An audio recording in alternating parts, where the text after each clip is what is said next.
भारत की राजनीति में इन दिनों कांग्रेस के एक बड़े नेता के बयान खासा चर्चा में बने हुए हैं। कांग्रेस के नेता और भारत सरकार में पूर्व गृह मंत्री और वित्त मंत्री रहे पी चिदम्बरम अपनी ही पार्टी की पुरानी नीतियों की आलोचना कर रहे हैं। पी चिदम्बरम कांग्रेस के ऐसे नेता हैं जो पहले भी इस तरह की बयानबाजी कर चुके हैं। उन्होंने इससे पहले मुंबई हमले को लेकर एक बयान दिया था, जिसमें उन्होंने अपनी सरकार की नाकामी को कबूला था। ऐसे में अब सवाल उठ रहा है कि पी चिदम्बरम इस समय ऐसी बातें क्यों कर रहे हैं।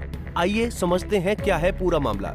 दरअसल कांग्रेस के नेता पी चिदम्बरम इन दिनों अपने बदले हुए सुर के लिए खासा चर्चा में हैं। उनके बयान उनके प्रतिद्वंदियों को खासा खुश कर रहे हैं। उन्होंने हाल ही में एक कार्यक्रम में ऑपरेशन ब्लू स्टार को लेकर बड़ा बयान दिया है। पी चिदम्बरम ने हिमाचल में एक समारोह में कहा कि हिमाचल प्रदेश के कसौली में आयोजित खुशवंत सिंह साहित्य महोत्सव में पत्रकार हरिंदर बावेजा की किताब they will shoot you madam पर चर्चा के दौरान चिदम्बरम ने कहा कि जून 1984 में भारतीय सेना ने अमृतसर के स्वर्ण मंदिर से आतंकवादियों को निकालने के लिए एक ऑपरेशन चलाया था। इसे ऑपरेशन ब्लू स्टार कहा जाता है। इस ऑपरेशन के बाद इंदिरा गांधी की उनके ही सिख सुरक्षा कर्मियों ने हत्या कर दी थी। कांग्रेस के दिग्गज नेता चिदम्बरम ने कहा कि मैं किसी भी फौजी अफसर का अनादर नहीं कर रहा, लेकिन स्वर्ण मंदिर को वापस पाने का ये गलत तरीका था।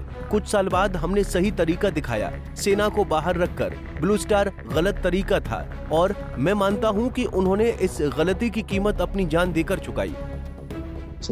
But then no disrespect to any service officers, military officers here, but that was a wrong way to retrieve the Golden Temple.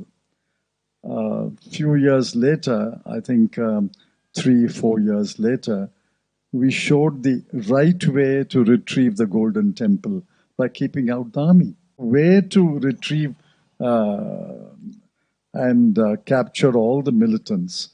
But the Blue Star was the wrong way.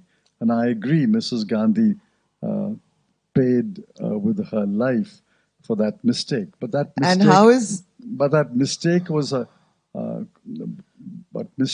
a cumulative decision of the army, the police, the intelligence and this. वहीं कांग्रेस नेता के ये बयान ऐसे समय में आ रहे हैं जब कांग्रेस केंद्र सरकार को उनकी नीतियों और सैन्य ऑपरेशन के लिए लगातार घेर रही है। ऐसे में कांग्रेस के इतने दिग्गज नेता की ओर से ऐसे बयान कहीं न कहीं कांग्रेस पार्टी को ही बैकफुट पर खड़ा कर रहे हैं, जिससे अब कांग्रेसी सवालों के घेरे में है। वहीं अब इस पर बीजेपी पार्टी की ओर से भी प्रतिक्रिया आई है। केंद्रीय मंत्री किरण रिजिजू ने चिदम्बरम पर तीखा हमला बोला है। उन्होंने कहा कि चिदम्बरम बहुत देर से कांग्रेस की गलतियां मान रहे हैं। रिजिजू ने याद दिलाया कि चिदम्बरम ने पहले खुलासा किया था कि मुंबई आतंकी हमले के बाद भारत पाकिस्तान पर जवाबी कार्रवाई नहीं कर सका। इसकी वजह अमेरिका और दूसरी विदेश शक्तियों का दबाव था। अब चिदम्बरम ने स्वर्ण मंदिर में ऑपरेशन ब्लू स्टार को भी गलत बताया है। रिजिजू ने कहा कि ये सब कुछ बहुत देर से हो रहा है। वहीं सिख समुदाय की तरफ से आए अलग अलग बयानों में भी पी चिदम्बरम की इस बात को सही बताया गया है। सिख समुदाय का कहना है कि पी चिदम्बरम ने जो बात कही वो गलत नहीं है। ऑपरेशन ब्लू स्टार गलत था, लेकिन साथ ही कई बड़े नेताओं ने सवाल उठाया कि इस तरह के बयान अब बहुत लेट हो गए हैं। आइए समझते हैं आखिर ऑपरेशन ब्लू स्टार क्या था।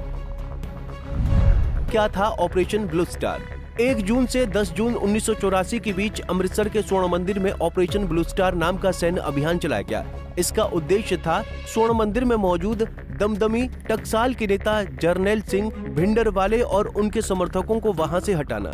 उस समय अकाली दल और कुछ अन्य सिख संगठन भी वहां मौजूद थे। ये अभियान पंजाब में उग्रवाद की शुरुआत का एक अहम मोड़ बन गया। इससे पहले सिख समुदाय लंबे समय से पंजाब को अधिक राजनीतिक और अधिकार और स्वायत्तता देने की मांग कर रहा था। 1973 में सिख नेताओं ने आनंदपुर साहिब प्रस्ताव भारत सरकार के सामने रखा, जिसमें पंजाब को ज्यादा अधिकार देने की बात कही गई थी, लेकिन सरकार ने इस प्रस्ताव को मंजूरी नहीं दी। जुलाई 1982 में शिरोमणि अकाली दल के नेता हरचंद सिंह लोंगोवाल ने भिंडरवाले को स्वर्ण मंदिर में रहने के लिए बुलाया। इसके बाद जब केंद्र सरकार और अकाली दल के बीच बातचीत नाकाम रही तो 1 जून 1984 को प्रधानमंत्री इंदिरा गांधी ने सेना को ऑपरेशन ब्लू स्टार शुरू करने का आदेश दिया। इस दौरान स्वर्ण मंदिर समेत पंजाब के कई सिख धार्मिक स्थलों पर सैन्य कार्रवाई हुई।